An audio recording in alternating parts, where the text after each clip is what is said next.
تمہارے ایمان کو ضائع نہیں کرے گا، تمہارے ایمان کو برباد نہیں کرے گا۔ ان اللہ بالناس لرؤوف رحیم، کیونکہ وہ اللہ اپنے بندوں پر بڑا ہی رحم کرنے والا ہے، بڑا مہربان ہے۔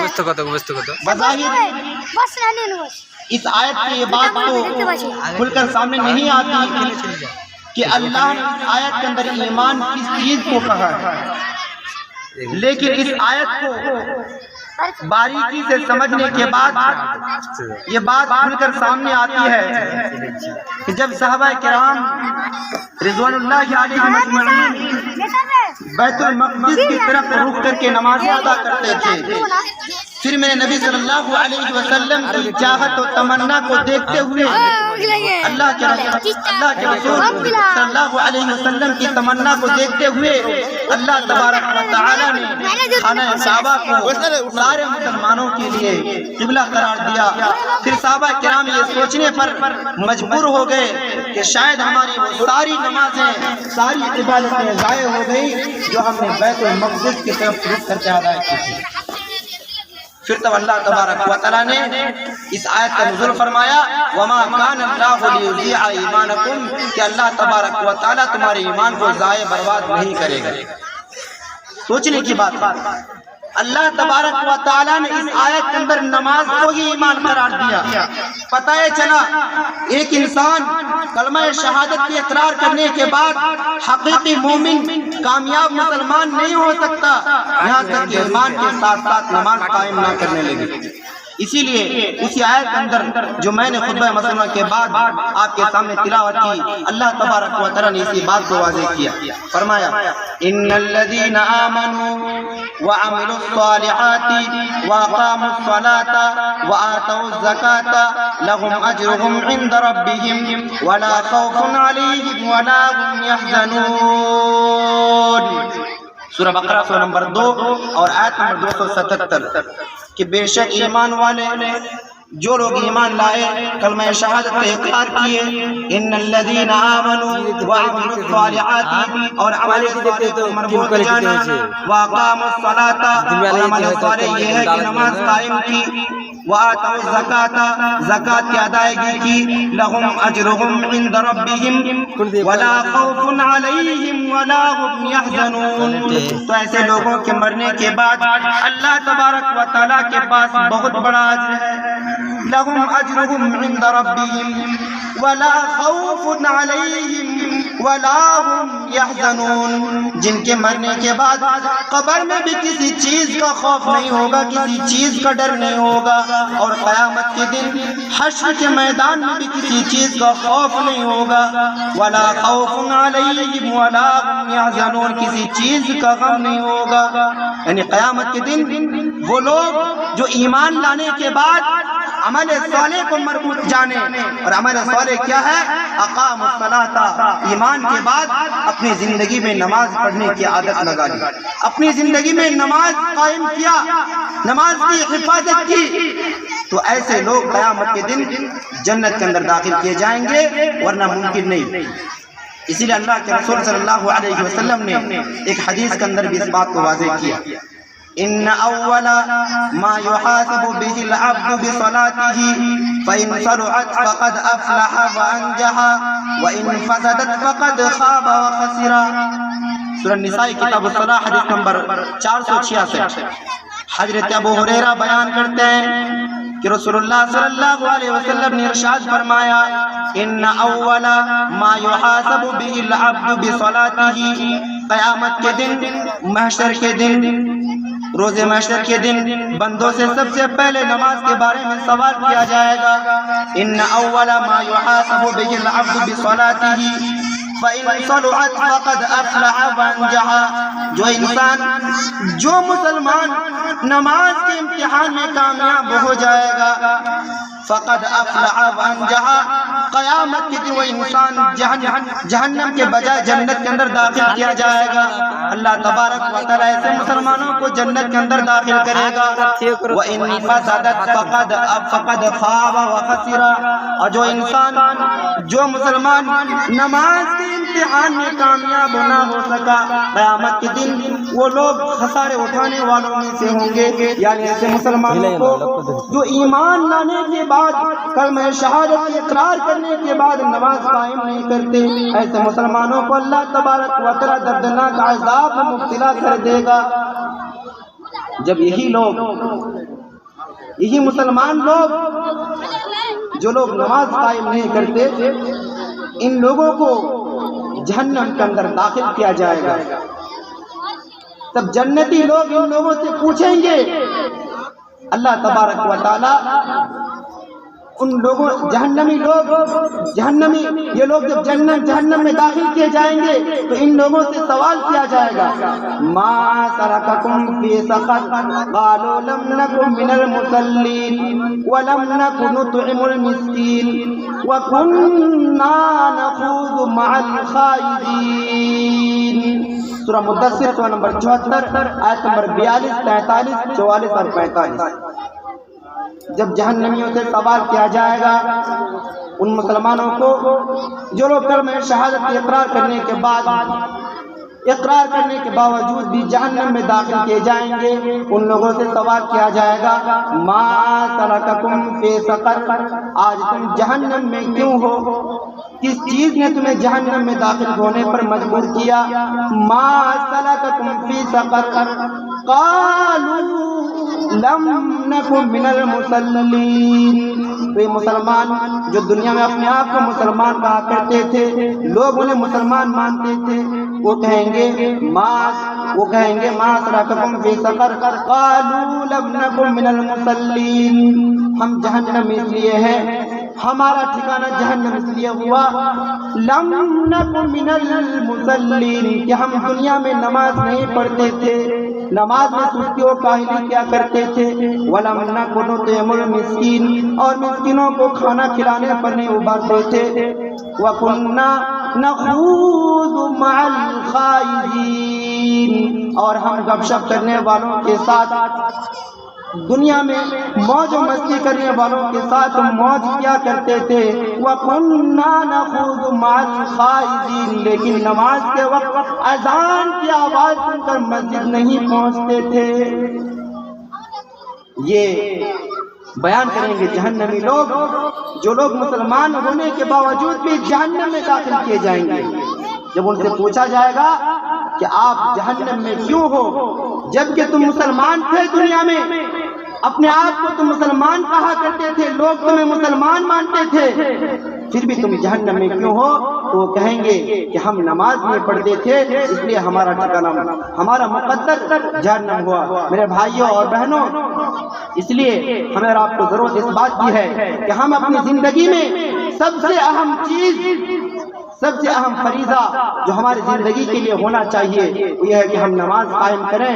ورنہ ہم ہزاروں صدقہ و خیرات کریں، ہزاروں نیک اعمال کریں، لیکن ہماری زندگی میں نماز نہیں تو ہماری زندگی میں کامیاب ممکن نہیں ہے. قیامت کے دن ہم مسلمان ہونے کے باوجود بھی جہنم میں داخل کیے جائیں گے. اس لیے اللہ تبارک و تعالی سے دعا کیجیے، اے اللہ ہمیں سے جو لوگ بے نمازی ہیں ان کو نمازی بننے کی توفیق عطا فرما. اے اللہ ہمیں سے جو لوگ اسلامی تعلیمات سے دور ہیں، نماز کی تعلیمات سے دور ہیں، اللہ تبارک و تعالی انہیں نماز کی تعلیمات سیکھنے، اپنے بچوں کو سکھلانے کی توفیق عطا فرما. آمین. تقبل رب العالمین. سبحان ربک رب العزة عما یصفون وسلام علی المرسلین والحمد للہ رب العالمین. السلام علیکم ورحمۃ اللہ وبرکاتہ. ورحمۃ اللہ وبرکاتہ.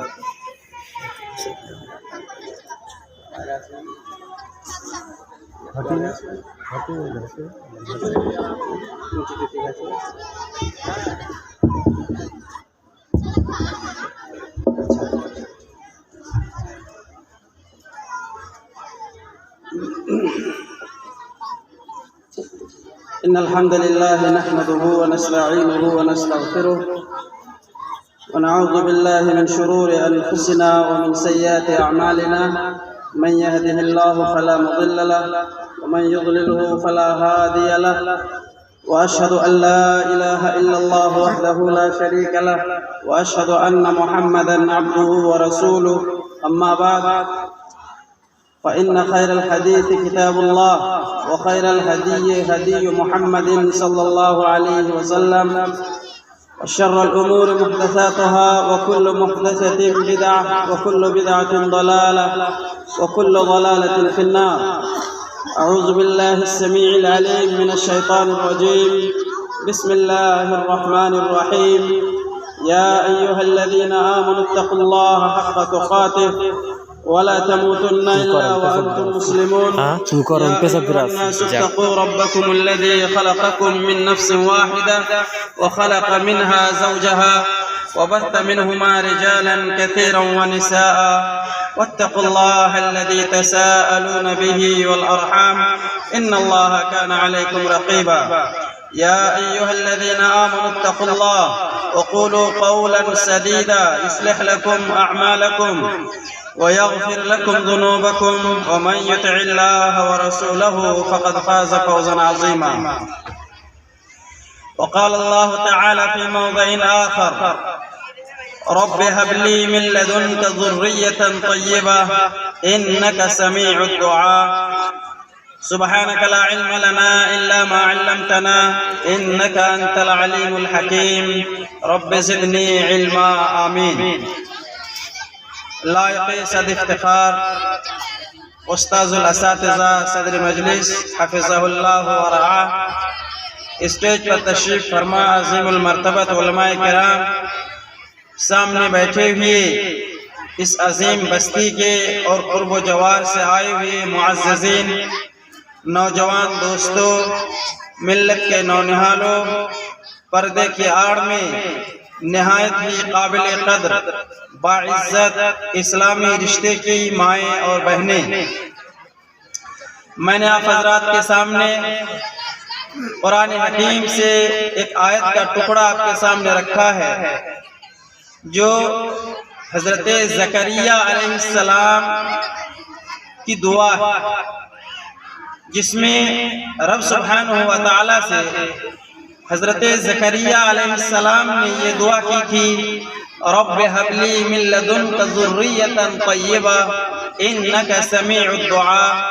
اے میرے پروردگار، تو اپنی جانب سے مجھے ایک نیک اولاد عطا فرما، تو ہی دعاؤں کو سننے والا ہے. یقیناً یہ دعا رب سبحانہ و تعالیٰ کو پسند آئی اور اللہ رب العالمین نے اس دعا کا ذکر اپنے کلام پاک کے اندر بھی کیا، اور یہ کلام پاک ہی کی آیت ہے مسلمانوں. اور دعا کے نتیجے میں اللہ رب العالمین نے حضرت زکریا علیہ السلام کو یہ خوشخبری بھی سنائی تھی: یا زکریا انا نبشرک بغلام اسمہ یحییٰ.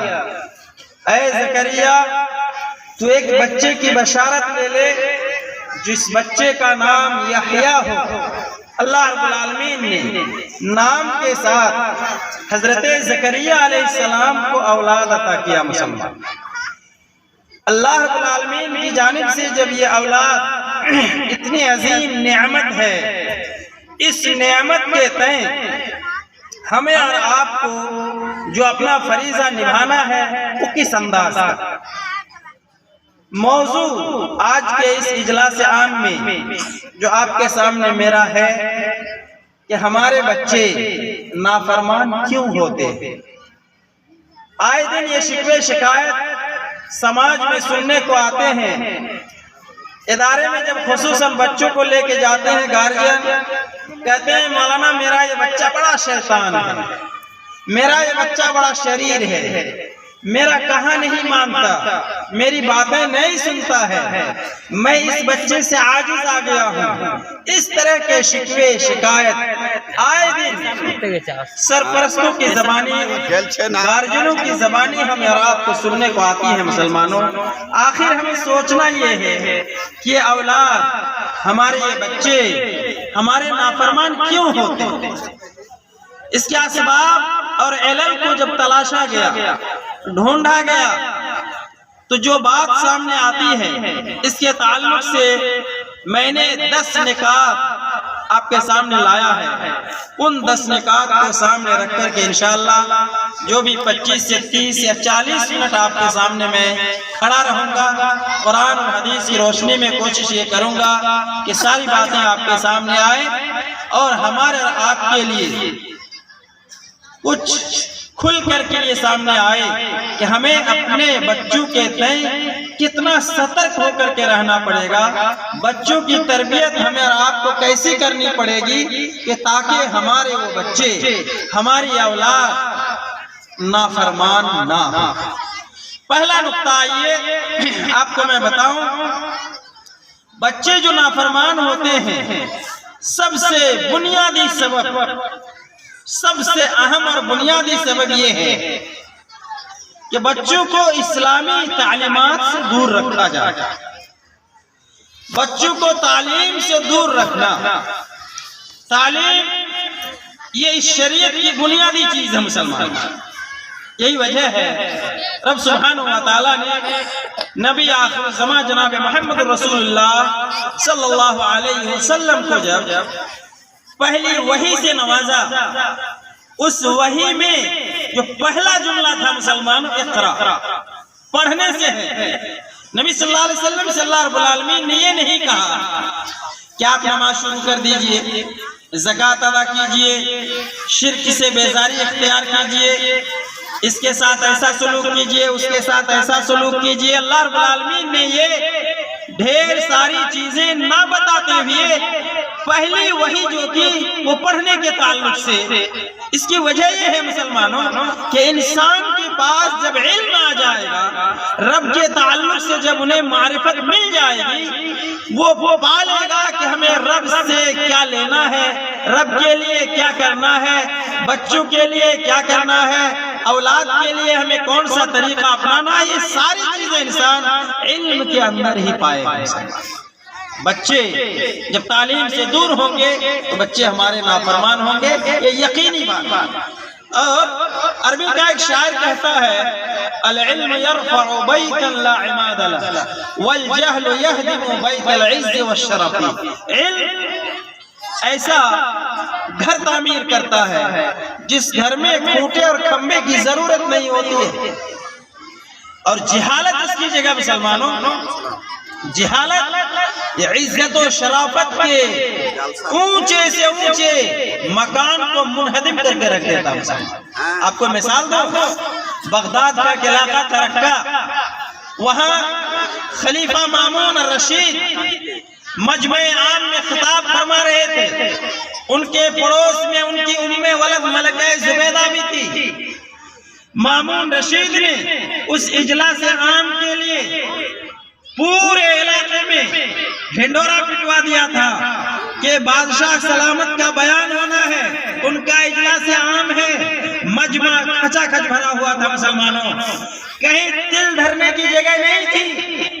اور آپ یہ بھی جانیں کہ خلیفہ مامون الرشید اتنے عظیم بادشاہ تھے، اتنے بڑے بادشاہ تھے کہ وہ اپنے گھر کے برآمدے میں یا آنگن میں صحن میں لیٹے ہوئے ہوتے تھے اور بادل کا کوئی ٹکڑا آسمان سے گزرتا ہوا دیکھتے تو کہتے تھے، ان کی عظمت سلطنت کا پتہ لگائے مسلمانوں، کہتے تھے اے بادل تو اس روئے زمین پر کہیں بھی جا کر کے برس جا، تیری پیداوار کا ایک حصہ میرے پاس ضرور آئے.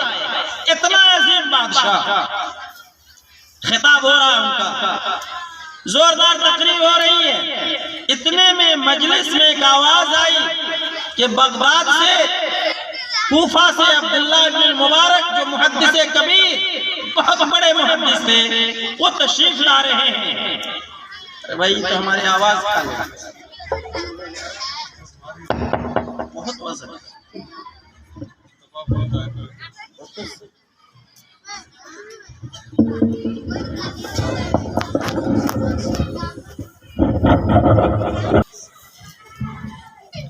مجمع عام میں ایک خبر گونجی کہ کہ کوفہ سے محدث کبیر عبداللہ بن مبارک تشریف لا رہے ہیں۔ پورا مجمع ایک آواز سننے کے بعد مسلمانوں خلیفہ مامون رشید کو اپنی جگہ میں چھوڑ کر کے پورا مجمع محدث کبیر کی طرف دوڑ پڑا، اور یہ بادشاہ سلامت تنہ تنہا اسٹیج میں اپنی ملکہ ام زبیدہ کے ساتھ بیٹھے رہ گئے۔ تب ملکہ زبیدہ کو یہ احساس ہوا اور کہا کہ بادشاہ سلامت مجمع میں یہ بھگدڑ کیوں مچ گئی؟ بادشاہ سلامت نے کہا مجمع میں کہیں سے خبر آئی کہ کوفہ سے محدث کبیر عبداللہ بن مبارک تشریف لا رہے ہیں۔ تب ان کی ام ولد کے منہ سے جو جملہ نکلا تھا مسلمانوں، وہ سونے سے لکھے جانے کے لائق ہے۔ کہا واللہ انہو هو الملک لا انت، یقین جانیے قسم اللہ کی وہ بادشاہ نہیں، آپ نہیں ہیں۔ حقیقی معنی میں بادشاہ تو محدث کبیر عبداللہ بن المبارک ہے۔ یہ کس کی برکت ہے مسلمانوں؟ علم کی برکت ہے۔ علم صاحب علم کو بے تاج بادشاہ بناتا ہے۔ جس کے پاس علم ہے اس انسان کو کسی کی تاج پوشی کی ضرورت ہی نہیں ہے۔ صاحب علم کبھی تاج کے لیے مارا مارا نہیں پھرتا ہے۔ جس کے پاس اللہ نے علم دیا وہ صاحب علم اپنے علم کی بدولت بے تاج بادشاہ ہوا کرتا ہے۔ مسلمانوں اولاد کو کبھی بھی علم سے آپ دور نہ کریں۔ اگر اولاد کو علم سے دور کرو گے مسلمانوں، وہ والدین کے حقوق کو نہیں سمجھیں گے، بڑوں کے آداب نہیں جانیں گے، دادا کی عزت کرنا نہیں جانیں گے، امی کی عزت نہیں جانیں گے، بہن کے کیا حقوق ہیں وہ بھی نہیں پتا ہوگا، بڑوں کو کیا کس طریقے سے ان کے سامنے پیش آنا چاہیے۔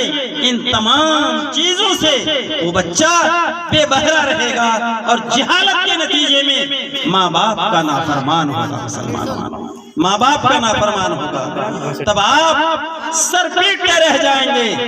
آپ کی ایک نہ سنے گا، آپ کی ایک نہ مانے گا آپ کا بچہ، چاہے آپ بڑے ہونے کے بعد کوئی بھی صورت اس کے ساتھ اپنا لے، وہ بچہ آپ کا ہو نہیں سکتا۔ یہ پہلی چیز تھی۔ دوسری چیز، اولاد کی جب تربیت غلط ہو جاتی ہے، کہا گیا ہے اذا لم يربيا اولادهما على التقوى والبر والصلة، اولاد کی تربیت جب تقوی پر، نیکی پر، صلہ رحمی پر اولاد کی تربیت نہیں کی جائے گی۔ تقوی کیا چیز ہے، خوف خدا کیا ہے، یہ آپ ان کو نہیں بیان کریں گے، ان کے سامنے یہ باتیں نہیں رکھیں گے۔ اگر صبح کو بھی آئے گا تو باپ کے ساتھ کیا سلوک کرنا ہے، صلہ رحمی کیا چیز ہے، پڑوسی کے ساتھ کیسے چلنا ہے، اپنے آس پاس کے لوگوں کے ساتھ کس طرح سے ملنا ہے، یہ طریقے جب اولاد کو نہیں بتائے جائیں گے، اولاد کو نہیں سکھائے جائیں گے، تو آپ کے وہ بچے یقینی طور پر آپ کے نافرمان ہوں گے اور وہ بچہ آپ کا نہیں سنے گا۔ مسلمانوں آئیے بچوں کو نافرمان بنانے کے اسباب میں تیسرا سبب جو ہے، وہ تیسرا سبب یہ ہے کہ بچوں کو نیکی کے کام میں تعاون نہ کرنا۔ نیکی کے کام میں تعاون نہ کرنے کا مطلب آپ بچوں کے ہاتھ سے، چھوٹے چھوٹے بچے ہیں، ان کے ہاتھ میں صدقے کے لیے غربا مساکین تک پہنچائیں۔ 2 روپیہ 4 روپیہ آپ کے گھر میں فقیر آ رہا ہے، اس کو پہنچائیں بچوں کے ہاتھ میں۔ یہ جو اسٹیج آج سجایا گیا ہے، ایک عظیم ادارہ یہاں چل رہا ہے جس میں 500 700 بچے یا 1000 بچے بچیاں پڑھ رہے ہیں۔ یہاں 40 سے زائد آپ کے اساتذہ ہوں گے۔ یہاں جب تک آپ خود سے نہیں ڈالیں گے، اپنے بچوں کے ہاتھ سے نہیں ڈلوائیں گے، یہ ادارہ چلے گا نہیں۔ یہاں ڈالنے کے لیے آپ بھی ڈالیں، معصوم بچوں کے ہاتھوں سے 10 20 50 100 جو آپ سے بن پڑتا ہے وہ ڈلوائیں۔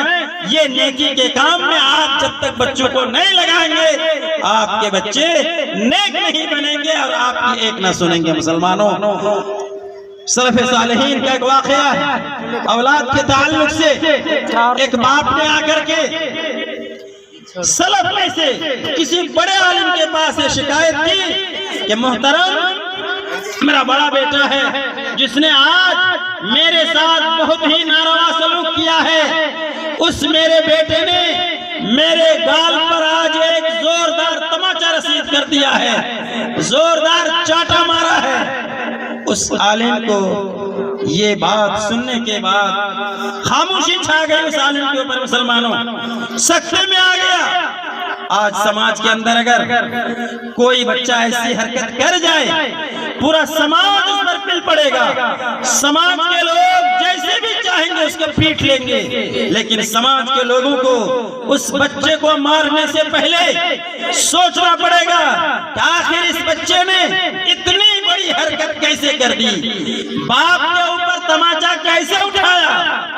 سوچنے کی بات ہے مسلمانوں۔ سلف میں سے اس عالم دین نے اس باپ سے تھوڑی دیر رکنے کے بعد 3 سوالات کیے، تھوڑی دیر سکتے میں رہنے کے بعد 3 سوالات کیے۔ پہلا سوال تھا، ذرا سننا مسلمانوں غور سے، کیوں بچہ نافرمان ہوتا ہے؟ بچہ باپ پر ہاتھ کیوں اٹھایا؟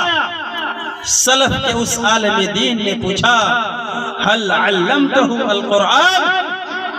اے باپ، کیا تو نے اپنے اس بچے کو مدرسے میں ڈالا تھا تاکہ وہ قرآن کی تعلیم پائے، قرآن سیکھے، ترجمہ پڑھے، قرآن کے معنی اور مفاہیم کو سمجھے، اور جہاں یہ آیت گزرے وَقَضَىٰ رَبُّكَ أَلَّا تَعْبُدُوا إِلَّا إِيَّاهُ وَبِالْوَالِدَيْنِ إِحْسَانًا، اس آیت کو پڑھنے کے بعد اس کے دل میں یہ احساس پیدا ہو کہ ماں باپ کی عزت کرنی ہے، ماں باپ کے وقار کو جاننا ہے۔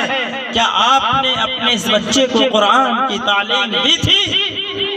کہا نہیں، جواب آیا نہیں۔ دوسرا سوال کیا، هل علمته القرآن؟ کیا آپ نے هل علمته السنہ؟ کیا آپ نے اپنے بچے کو سنت کی تعلیم پر ابھارا تھا؟ احادیث مصطفیٰ پڑھنے کے لیے کہا تھا، احادیث کی گردان کرائے تھے اپنے بچے کو؟ کہا لا، نہیں۔ تیسرا سوال پھر کیا، هل علمته اخلاق الصالحین؟ کیا آپ نے اپنے اس بچے کو نیک لوگوں کے اخلاق کا درس دیا، اچھے لوگوں کے اخلاق کا درس دیا تھا؟ کہا نہیں۔ جب تینوں جواب میں نہیں آیا، اس عالم نے کہا، حسبک من ثور ضربک، حسبک من ثور ضربک، تم نے تو اپنے بچے کو بیل بنا کے رکھا تھا، اور بیل کا کام ہے لات مارنا، تمہیں لات مار دیا۔ مسلمانوں، اس واقعے سے جو صحیح واقعہ ہے، ہمیں جو سبق ملتا ہے کہ بچے کو اگر آپ اس کی صحیح تعلیم و تربیت کا انتظام نہیں کریں گے، مدارس میں نہیں ڈالیں گے، جامعات میں نہیں ڈالیں گے، وہ بچے آپ کو آج گھسا مارا، کل لات مارے گا، آپ کو گھر سے بھی بھگائے گا۔ مسلمانوں، اس لیے بچوں کے تئیں بالکل سترک رہیں، خاص رہیں۔ چوتھا نقطہ بچے کے نافرمان ہونے کے تعلق سے جو ہے وہ یہ ہے کہ والدین کا اپنے والدین کے لیے نافرمانی کرنا۔ یہ سمجھ میں نہیں آ رہا ہوگا آپ کو کہ والدین کا اپنے والدین کے لیے نافرمان ہونا۔ مان لیجئے ابھی میں باپ بنا ہوا، 5-6 بچے کا باپ ہوں، میرے بھی والدین ہیں، میں اگر اپنے والدین کے تئیں نافرمان رہوں گا تو میرے بچے بھی میرے نافرمان ہوں گے، میرے بچے بھی میرے نافرمان ہوں گے۔ ایک ضرور بات کو یاد رکھنا مسلمانوں، یہ دنیا دار المکافات ہے، دار المکافات بدلے کی جگہ ہے، بدلے کی جگہ ہے۔ آپ نے اگر اپنے ماں باپ کو ترچھی نگاہ سے دیکھا ہوگا تو آپ کا بیٹا بھی آپ کو ترچھی نگاہ سے دیکھے گا۔ آپ نے اگر اپنے بوڑھے ماں باپ کے لیے کھانے کا صحیح انتظام نہیں کیا ہوگا، آپ کے بیٹے بھی آپ کو بھوکا پیاسا مارے گا۔ آپ نے اگر اپنے ماں باپ کے تئیں اچھے اخلاق کا مظاہرہ نہیں کیا ہوگا تو آپ کے بچے بھی آپ کے ساتھ بد اخلاقی سے پیش آئیں گے۔ آپ نے اگر اپنے منہ ماں باپ کے دکھ درد میں، ان کی بیماریوں میں علاج و معالجہ نہیں کرایا ہوگا تو آپ کے بیٹے بھی آپ کے لیے مصیبت کی گھڑی میں دوا علاج کی ضرورت کے وقت آپ کے لیے دوا مہیا نہیں کرے گا۔ آپ نے اگر اپنے بوڑھے ماں باپ کو دھکے دیا ہوگا تو آپ کے بچے انشاءاللہ ثم انشاءاللہ آپ کو رگڑا لگا کر کے، دھکے دے کر کے، لات مار کے آپ کو گھر سے باہر کرے گا۔ کہاں ہیں؟ کس خام خیالی میں ہیں؟ بھول جاؤ مسلمانوں، ماں باپ کے ساتھ آپ جیسا کرو گے آپ کی اولاد آپ کے ساتھ ویسا کرے گی۔ ماں باپ کو گالیاں دی ہوگی، آپ کے بچے آپ کو گالیاں دیں گے۔ جس معصوم بچے کے سامنے آپ نے اپنے ماں باپ کو گالی پڑھا ہے، آپ کے ہونٹوں کو گالیوں سے ہلتے ہوئے دیکھا ہے، معصوم نگاہوں نے دیکھا ہے، معصوم کانوں نے سنا ہے، کل ہو کر کے وہ معصوم کان جس نے آپ کی زبان سے گالی سنی، وہ معصوم نگاہیں جس کے آنکھ نے آپ کے منہ کو ہلتے ہوئے دیکھا، کل ہو کر کے آپ کے لیے اس کی زبان سے بھی گالیاں نکلیں گی، اس کی زبان سے بھی برے الفاظ نکلیں گے، اس کی زبان سے بھی برے القاب نکلیں گے۔ آپ کے ہر پریشانی کو اپنے لیے پریشانی نہ سمجھ کر کے آپ کو تڑپتا ہوا چھوڑے گا۔ آپ چیختے رہیں گے، چلاتے رہیں گے، بیٹے کی دہائی دیتے رہیں گے، ماں دیتی رہے گی، باپ دیتا رہے گا دہائی، بیٹا ایک نہ سنے گا۔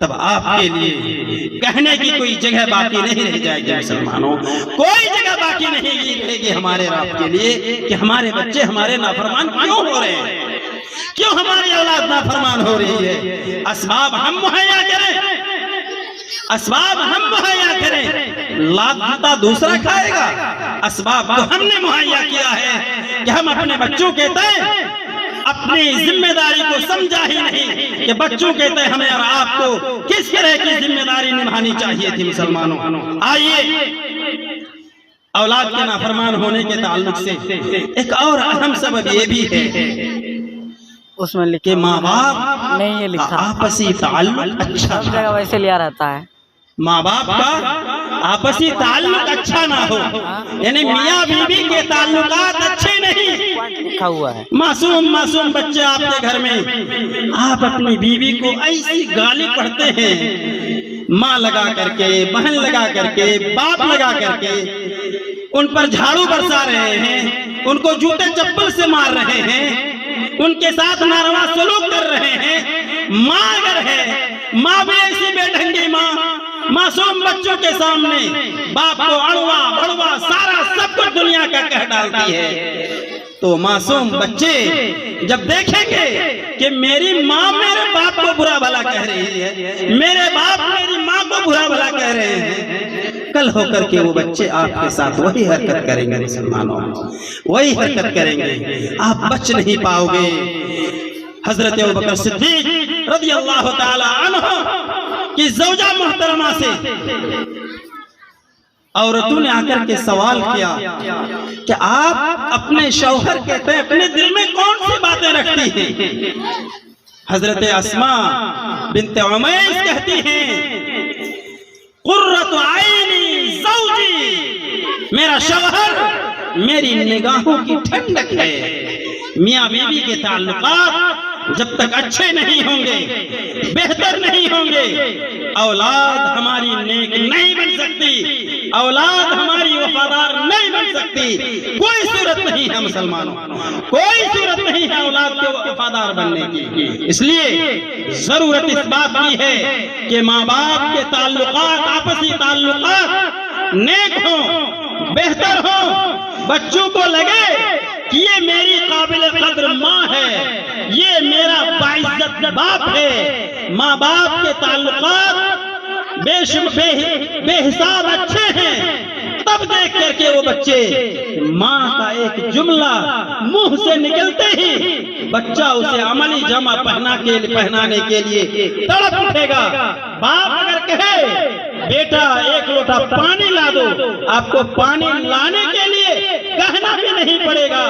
آپ کی ضرورت کو آپ کا وہ لاڈلا، آپ کی آنکھوں کا وہ تارا، آپ کی ضرورت کو آپ کے چلتے پھرتے سمجھ جائے گا کہ میرے باپ کو اس چیز کی ضرورت ہے، میری ماں کو اس چیز کی ضرورت ہے۔ باپ کو بھی نہانے کے پانی کی ضرورت ہے، لیٹرین کے پانی کی ضرورت ہے، قضائے حاجت کے لیے جائیں گے اس چیز کی ضرورت ہے، ٹھنڈی کا موسم ہے یہ لا کے دینا ہے، یہ کھانا تیار کرنا ہے، گرمی کے لیے الگ چیزیں تیار کرنی ہے۔ ساری چیزوں کا انتظام آپ کے بچے آپ کے لیے کریں گے، لامحالہ کریں گے۔ مسلمانوں، بچوں کے نافرمان ہونے کے اسباب میں ایک بہت بڑا سبب ہے لقمہ حرام اولاد کے منہ میں ہرگز نہ جانے دیں۔ یہ سوچ لیں مسلمانوں، حرام لقمے سے اگر آپ نے اپنے اولاد کی تربیت کی ہوگی، صدقات و خیرات کو لوٹ کے کھایا ہوگا،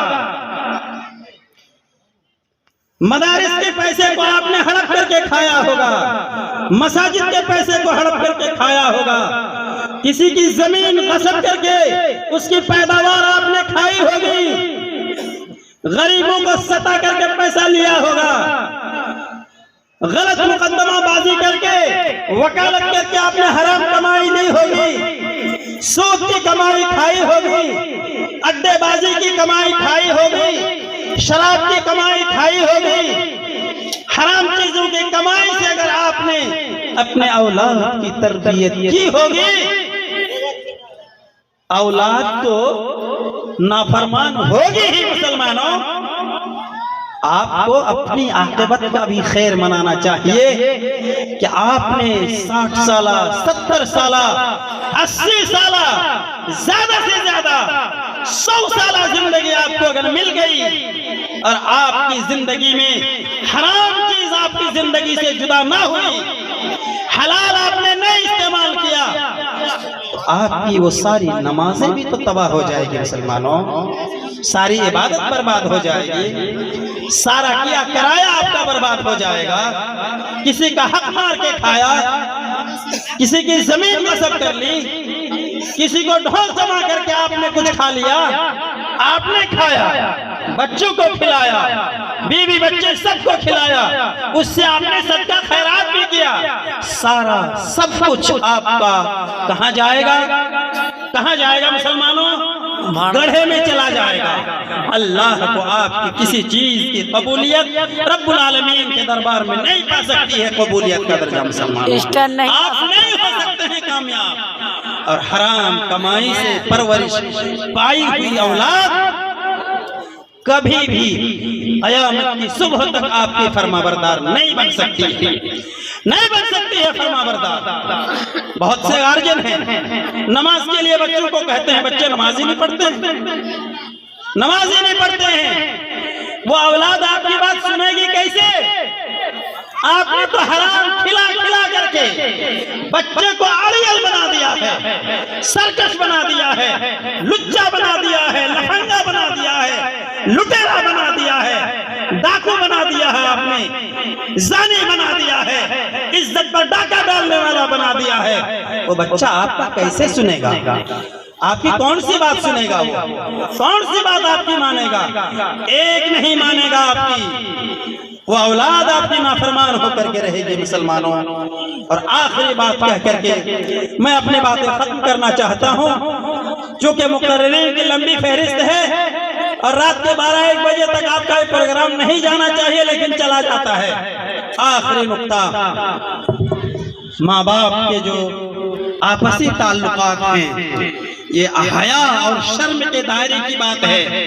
جو آپسی تعلقات ہیں میاں بیوی کے، میاں بیوی کے آپسی تعلقات اسلامی نقطہ نظر سے ہو، انسان کبھی بھی غلطی سے، توفیق بھی تو نہیں ہوتی ہے ہم مسلمانوں کو کہ ہم میاں بیوی آپس میں جو میل ملاپ کرتے ہیں، کیا اس کے لیے بھی دعا ہے؟ کیا اس کے لیے بھی کوئی خاص دعا ہے؟ یہ بھی ہمیں اور آپ کو پتہ نہیں ہے۔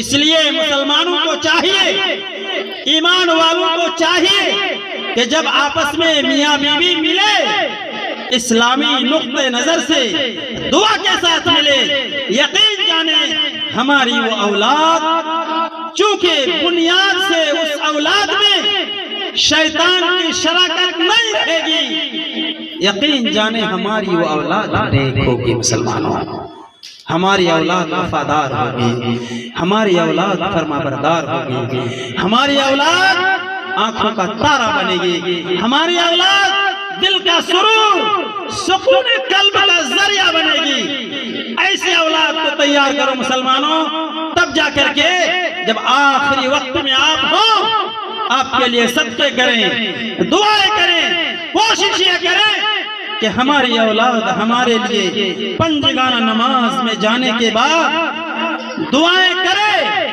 یہ بھی دعا خصوصی کرے، رب ارحمہما کما ربیانی صغیرا۔ یہ تڑپ لو مسلمانوں، یہ جذبات دل کے اندر پیدا کرو کہ اولاد آپ کے لیے ہر نماز میں دعا کرے، اے میرے پروردگار رب ارحمہما، اے میرے پروردگار میرے ماں باپ پر، میرے بوڑھے ماں باپ پر، میرے ادھیڑ عمر کے ماں باپ پر، جوان والدین پر اللہ رب العالمین ویسے ہی رحم فرما جیسا رحم و کرم کا معاملہ میرے والدین نے میرے بچپنے میں میرے ساتھ کیا ہے۔